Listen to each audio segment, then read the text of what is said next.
Il y a 350 000 décès par arrêt cardiaque en Amérique du Nord, dont 100 000 qui ont une fibrillation ventriculaire ou une tachycardie.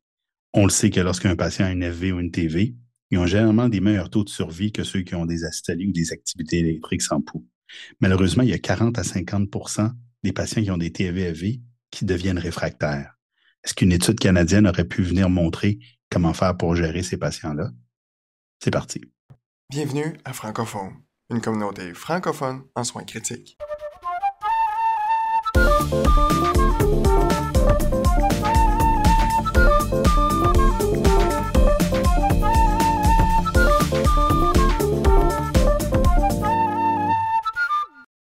Hey, salut Mathieu, comment ça va? Hey, salut Yann, ça va super bien. Salut tout le monde, j'espère que vous allez vraiment bien parce que je suis excité pour l'épisode d'aujourd'hui. C'est un article fort intéressant. Oui, puis moi j'aime ça parce que la réanimation, ben, c'est quand même la base de notre travail aux soins intensifs, là.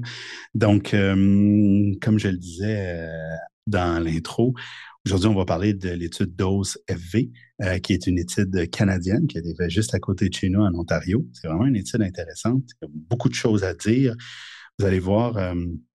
En fait, il y a même beaucoup de statistiques, beaucoup de chiffres, donc on va les mettre dans les notes de la balado. Puis, n'hésitez pas d'aller voir l'étude en tant que telle et les vidéos reliées à cette étude-là pour bien comprendre comment utiliser ce qu'on va discuter aujourd'hui.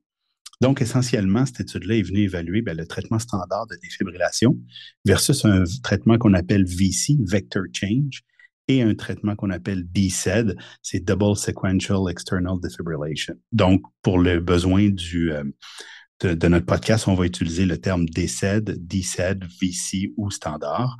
Et vous pourrez aller voir, comme je le disais, comment installer les pads sur le patient. Globalement, lorsqu'on pense au DSED, on va utiliser deux plans. On a le plan antérolatéral, où est-ce qu'on utilise les pads aux mêmes endroits, et le plan antéro-postérieur, qui vient chercher un peu plus le ventricule gauche, qui est souvent le culprit dans la fibrillation puis la tachycardie ventriculaire.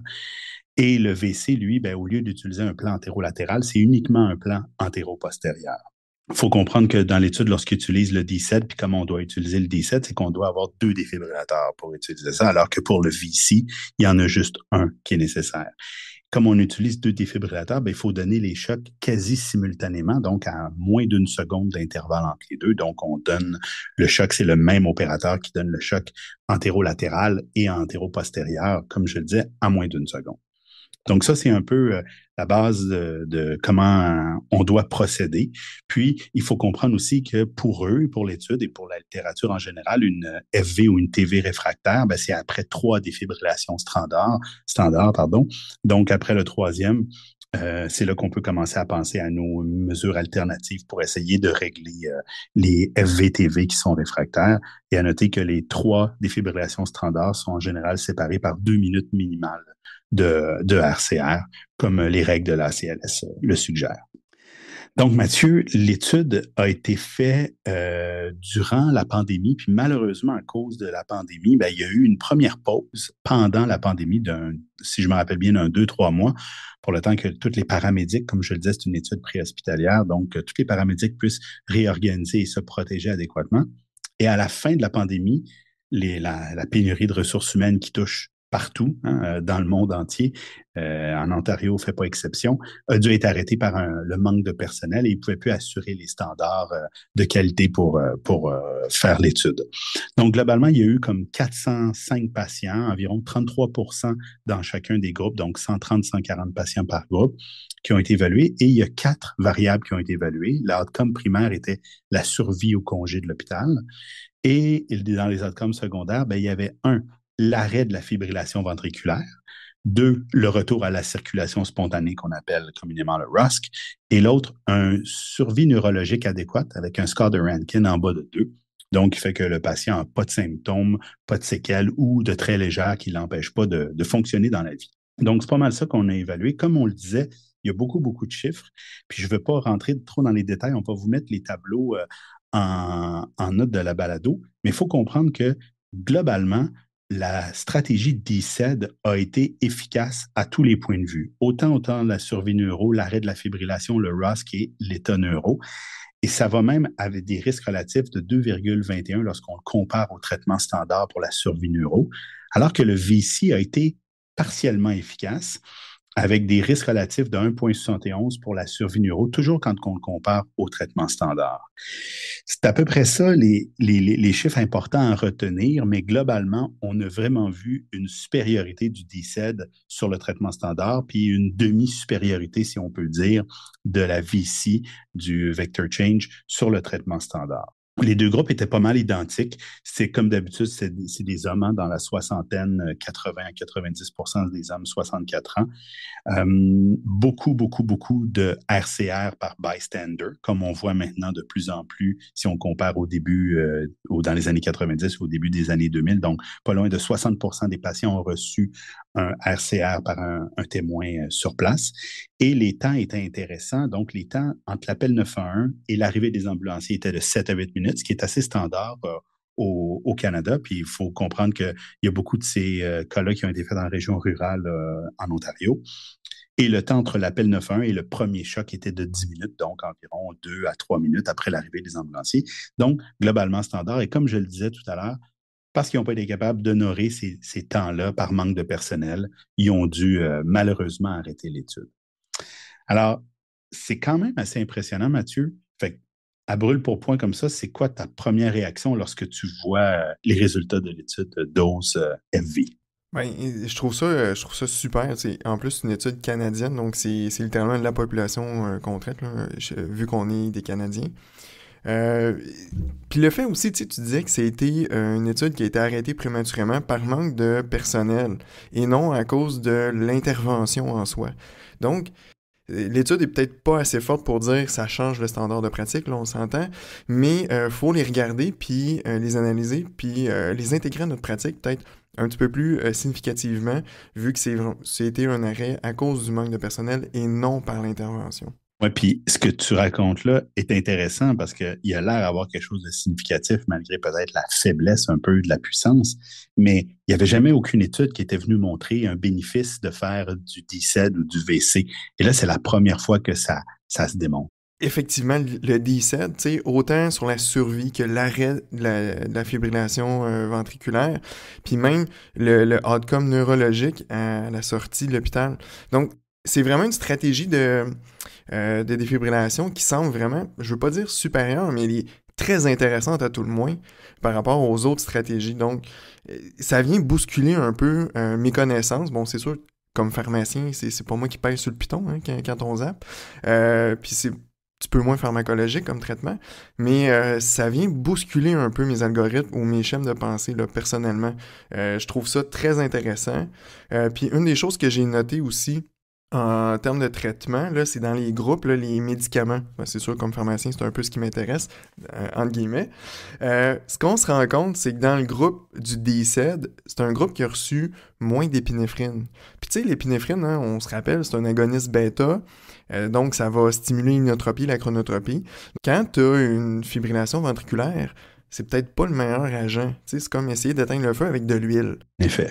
En tout cas, à mon sens, ça fait peu de sens. C'est un peu contre-intuitif. Exactement. Puis ça va à l'encontre de Paramédic 2. Hein. On se souvient que cette étude-là nous dit Ouais. l'épinéphrine, peut-être pas vraiment super finalement. Donc, moi, ce que ça me dit, c'est comme il y a eu, on dit que c'est à peu près 85% des patients qui ont reçu de l'épinéphrine dans le groupe des CED versus 95% dans le groupe standard. Est-ce que ça peut avoir influencé? Peut-être. Mais quand on regarde aussi les antiarythmiques qui ont été donnés, que ce soit l'amiodarone ou la lidocaïne, il y a eu moins de doses qui ont été données dans le groupe des CED. Donc, moi, ce que ça me dit, et je pense pas que c'est le fait de donner moins de médicaments là, qui a eu un impact, je pense plus que c'est la double défibrillation rapide qui a eu un effet sur la fibrillation ventriculaire réfractaire, plus que les médicaments. Donc ça, c'est quand même contre-intuitif, là. Mais je trouve que c'était important de noter ça. Oui, puis moi, j'ajouterais que je pense que trop donner d'épi, tu disais, ah, t'es pas sûr que c'est venu jouer, mais moi, je pense que c'est venu jouer. Si tu donnes plus d'épinéphrine, tu augmentes ta vasoconstriction cérébrale au ROSC, parce que là, tu as plein d'épinéphrine en dedans. Fait que si tu as réussi à réduire cette dose-là, peut-être qu'en partie, l'auteur n'en parle pas, mais peut-être qu'en partie, c'est venu expliquer qu'on avait une meilleure survie au congé avec la double défibrillation, puis un meilleur outcome neurologique, là. Euh, je fais le lien que tu faisais avec les médicaments, puis pour expliquer un peu ceux qui nous écoutent un peu, c'est quoi le lien de pourquoi faire la double défibrillation, puis pourquoi changer les pads de l'endroit usuel. C'est qu'au fond, lorsqu'on se met en AP, ben on le sait que le ventricule gauche est plus postérieur et plus dans l'axe antéro-postérieur et plus postérieur dans le thorax que le ventricule droit. Donc, en mettant un pad dans le dos, finalement, à gauche dans le dos, on va peut-être aller mieux chercher l'électricité de ce VF-là ou de cette tachycardie ventriculaire qui est réfractaire. C'est un peu ça la théorie derrière ça. Puis ça, j'aime ça de le penser de même parce qu'au fond, on fait toujours des choses sans réfléchir, mais là, on vient un peu fine-tuner notre positionnement de pad et en lien avec les médicaments, comme tu as dit, ben, peut-être que là, on va être capable d'aller améliorer notre traitement qui va être un peu plus ajusté finalement à la vraie pathologie qu'on essaye de réduire. Tantôt, tu parlais de la myo puis de l'épinéphrine. Tu m'avais dit, on se parlait un petit peu avant l'enregistrement, tu me parlais que peut-être que dans certains cas, tu vas y aller un petit peu plus au lieu de t'acharner sur les médicaments, tu vas peut-être te dire si on est peut-être plus dans une problématique électrique que pharmacologique. Exactement. Moi, comme pharmacien, c'est un peu mon take. C'est un peu la façon que je vais intégrer cet article-là.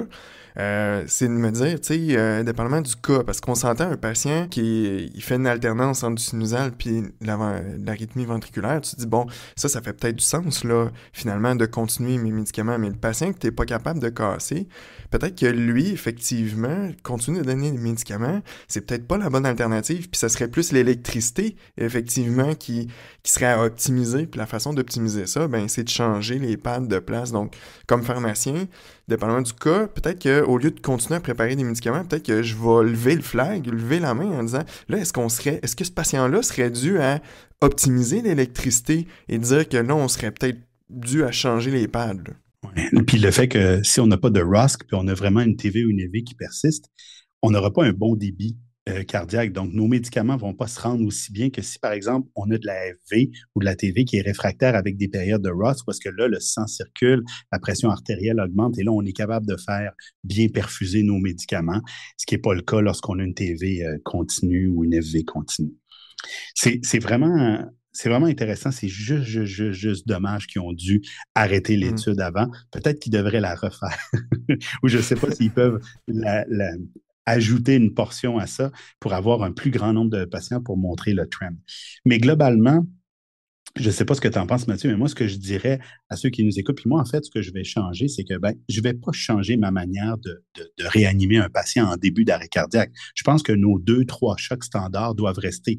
De toute façon, c'est beaucoup plus rapide à installer que de faire une double défibrillation. Ça, c'est la première affaire. Donc, je pense que même l'auteur est d'accord avec ça. On doit donner nos 3 chocs rapides de façon standard. L'autre chose qui est important, c'est d'entraîner l'équipe. C'est pas le temps, là, pendant un code que vous avez jamais fait ça, de commencer à expliquer qu'on va faire une double défibrillation. Alors, dans vos simulations de code que vous faites aux soins ou dans vos urgences, je pense que d'intégrer ça dans la simulation devient un must, là, d'une certaine manière. Même si l'étude a été faite en pré-hospitalier, je pense qu'on peut l'extrapoler à l'hospitalier, puis peut-être que s'ils décident de refaire une deuxième portion à cette étude-là, ben, d'inclure l'hospitalier là, parce que on le sait qu'on est dans des conditions beaucoup plus favorables hein, en hôpital, donc ça va être beaucoup plus facile à tout installer, alors qu'on sait que les ambulanciers, des fois, sont dans des maisons, sont dans des escaliers, dans la neige, là, un peu partout. Là. Ça peut être la catastrophe pour eux. Et finalement, si vous n'avez pas 2 défibrillateurs, alors je pense que l'alternative VC demeure une alternative qui est de loin supérieure à celle standard. Peut-être pas pour toutes les variables qu'on a discutées, mais il va quand même avoir une certaine amélioration, dont la plus importante, la survie au congé. Alors, de penser à passer rapidement à une option VC semble être une alternative qui est tout à fait correcte. Alors moi, c'est un peu comme ça que j'ai vu cette étude-là, puis c'est un peu comme ça que je vais probablement changer ma pratique. J'ai hâte de voir si on va avoir des nouvelles études qui vont venir ajouter ou améliorer les résultats de dose FVF. Non, en effet, je suis d'accord avec toi, puis c'est un peu la même façon que je vois cette étude-là. Puis j'ai très hâte de voir de nouvelles études qui vont venir je l'espère, confirmer un peu ces résultats-là et qui sait, peut-être changer le standard de pratique. Mais à tout le moins, présentement, avec les preuves qu'on a, c'est peut-être pas un changement de pratique, mais c'est à tout le moins, il faut le penser rapidement, que notre patient pourrait peut-être bénéficier d'un changement de paddle, de position de paddle. Excellent. Hey, c'était super intéressant comme à l'habitude. Mathieu, merci d'avoir fait le podcast avec moi. Alors, j'espère que vous avez apprécié. Venez nous rejoindre sur toutes les plateformes habituelles. Gênez-vous pas pour commenter, nous dire un peu qu'est-ce que vous faites dans vos milieux par rapport à ça. Puis, on attend que le groupe de Toronto, de l'Ontario, procède avec une suite des choses à ce niveau-là. Je vous souhaite une bonne journée. Faites attention à vous. Bye. Salut tout le monde. Salut Yann. Faites attention à vous autres.